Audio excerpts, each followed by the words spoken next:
What is up, comic fans? Welcome to the Legion of Comics. I'm Mark, and today I'm here with my top 10 picks for this coming week's new comic book day. If you want to know what they are and how to enter for your chance to win this Nathan Zerdy Catwoman slab, don't go anywhere. Check this out.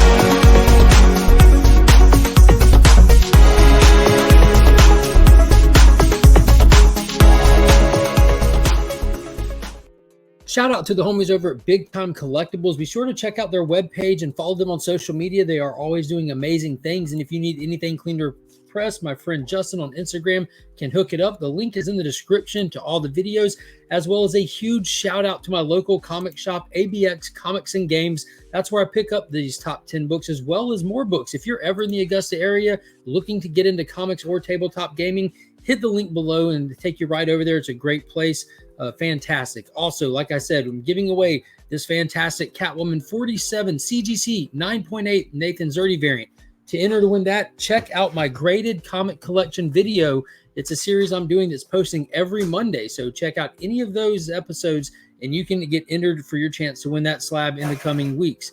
So let's get into it. Top 10 books. There is a massive week. If you follow the channel, you know that most of the stuff on my pull list is heavily DC. That all changes this week, and it kicks off with one I'm very excited for, and it's none other than EXO Man of War Unconquered, issue number 4 from Becky Cloonan, and beautiful cover and interiors by the always amazing Liam Sharp. EXO is definitely an awesome character. The most experience I had from him is a video game coming up, and I decided to jump into this one primarily for Liam Sharp, and I was not let down. This has been a fantastic story of him taking on remnants of his past with this whole Roman army that's pretty much future teched out, and he's being drawn down into their ship, getting the idea of what they're scheming and meeting what is called the engine. So it looks like there's a person secretly hooked up to the engine and how that's going to play into the story. I'm excited to see. It gets very spiritual and supernatural in many parts of this story, which actually plays well with the art. I heavily suggest checking this one out if you're trying to get away from just the standard capes and comics or the horror indie vibe. This would be a great one to check out for the art alone, and the story is absolutely slapping as well. If you were one of the fans of Berserker, the 12-issue maxi series that ran with Keanu Reeves as co-writer on it, you should be surprised. Berserker is getting another semi-ongoing kind of treatment here. From what I understand, this is going to almost be like anthology in nature. Keanu Reeves is still attached as a co-writer, but this is Berserker #1, Poetry of Madness, coming in as my second pick for this week. I did enjoy the book. It kind of lost the plot for the last quarter of it. It went off the reservation, but I think if they add to that, give us some more context and more understanding about our main character, that could be something that's really fun to go back and revisit. And that's what this seems to be doing. This is going back to a story that takes place with him interacting with Atlantis. And now I'm definitely in. I love the lost history civilization stuff. And to add this new character B into the mix, I think that would be a fun alt history story to tell. So I'm big excited for that one. Next up, like I've been singing the praises of this. If you are a Ranger fan, or if you're just a fan of the comics, dude, this new writer on this series has been fantastic. I'm not going to get into the weeds on this one because it's pretty much a niche thing, but pretty much Zed is working with the Rangers to try to shut down Mistress File, which is like an amped up Rita. So this has just been amazing. Dark Spectre could pop at any minute and finally get here after years of being built up. Flawless Ranger writing with this new run. Cannot praise it enough. That came in at my number 3 spot, but coming in at number 4 is none other than Danny Ketch, Ghost Rider, issue number 3. We have this character called the Broker who's going around kind of amping up, adding powers to some of Danny Ketch Rogue's characters. And in this one,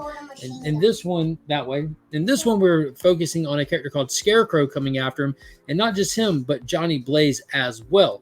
So maybe we'll get some more context into who it is exactly that the Broker is working for and why. We do know a piece of the medallion that's attached to his bike that gives him the ability to transform into the Rider is in the possession of the Broker's boss. So that's pretty cool. This is one of those retro titles that takes place back in the 90s when this run was originally going. And I've been enjoying those from Marvel a lot, from the Silver Surfer Rebirth to the numerous Maestro books that they've done. The retro titles really seem to really land. Like the new Fantastic Four was a great one that they did. So next up, should be no shocker if Danny Ketch is on this list. The primary Ghost Rider run is on this list. This is issue number 16. Benjamin Percy is doing a fantastic job writing this horror vibed out Ghost Rider series. Bjorn Barron has these amazing covers, and you can tell from the look of it that they have multiple different Ghost Riders featured in this one, including Johnny Blaze, what's his name? The newest one, man, I'm blanking it. Danny Ketch and Robbie. And we got Robbie in here. It's supposed to be a one-off story. We did just finish that last story arc in that final issue at 15. So we might be getting a single issue placeholder until we dive into the next arc. I'm big into Ghost Rider these days, like crushing it. I did drop Cosmic Ghost Rider, which if you were wondering drops this week. Trash, super trash, skip it, lame. But what's not lame, thankfully, is Incredible Hulk. And we have issue number 2 from the brand new run with a brand new creative team. We've got Philip Kennedy Johnson bringing this monster back to the forefront where he belongs in this brand new series that's building off of the Immortal Hulk run like the previous run should have done. But in this one, the green door is closed. He is no longer immortal, and knowing that the Hulk is mortal, it looks like the monsters of this world and beyond are coming to take their rightful place as rulers of it. We got teased with some of the villains and who, like, just seeing them, we're getting some idea of what the Hulk could be facing, and maybe he's going to come face to face with some of that in this issue. I'm not reading any synopsis for this one. I want to go in completely blank in every issue. It's just fantastic. Nick Klein is doing a fantastic job in that first issue. I cannot wait to see the art and some of the splash pages, and this one is just absolutely gorgeous. Draws them so well. I love like the proportion of the Hulk to other characters and everything. He's got the long hair. It's just, this is going to be another epic run. I cannot suggest it enough. And if you're keeping count, we are up to like 6 books now, have not hit DC yet. That's very unusual. It's almost like all of my non-DC books are dropping in the same week, and I'm not mad at that. But it's time to switch gears, and we have a massive release coming this week under the DC Black label, and it is prestige format from what I understand. Superman, The Last Days of Lex Luthor by Mark Waid. And golly, I already forgot. Brian Hitch is doing the art for this one.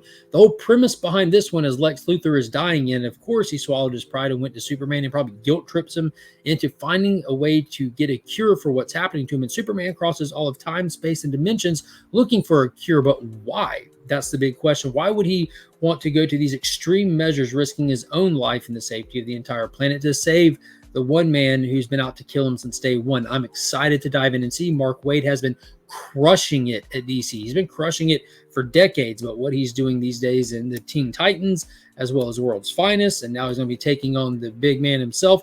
I'm all over this one. Cannot wait. And of course, this week would not be what it is without mentioning Night Terrors is coming in at number 8 on the list. This is Night Terrors proper, the main body of the series. You got Ivan Reis on the cover here.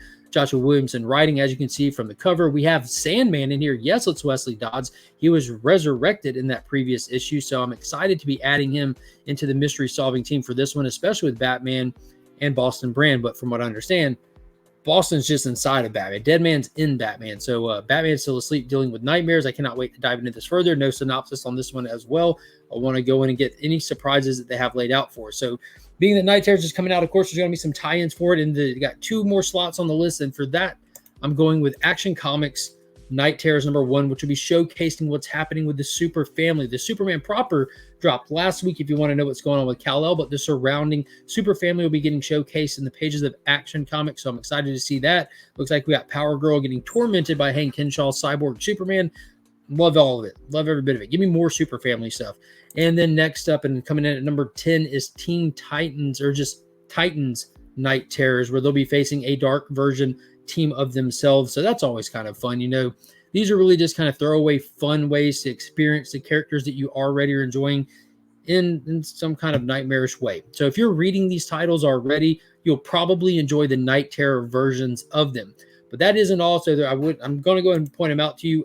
We do have Detective Comics dropping, which will be focused on Jim Gordon, as well as Harley Quinn and Angel Breaker. Angel Breaker being now, I believe, the 3rd book or the 2nd book to drop in these one-shots that did not already have an ongoing. She was just most recently introduced not too long ago fighting Black Canary from what I remember. So I'm excited to see what's going on with her to get a little more context. But I wouldn't be pulling those if it wasn't for the fact that I'm reading the entirety of Night Terrors and reviewing them in real time. Drops every Monday on Sector 2815's YouTube channel. Every Monday we have a DC deep dive that drops over there. We do a lot of conversations on what's going on with the current events of comics and do giveaways and have live streams here and there. So be sure to check out Sector 2815 to keep up in very, very detail with Night Terrors. And if you want to know what my top pick for this week is going to be and why, check out my friend Chris, the comic vet. He posts a video every Sunday where him and I both give you one pick for this coming week that we're looking forward to and tell you why. So that's going to be it. Leave me a comment down below. Let me know what you're looking forward to this week. What on my list are you looking forward to? And as always, hit that thumbs up, subscribe to the channel, hit that join button, check out some of those details, see if it's something that might be fitting for you. And until next time, I'm Mark, but we are Legion.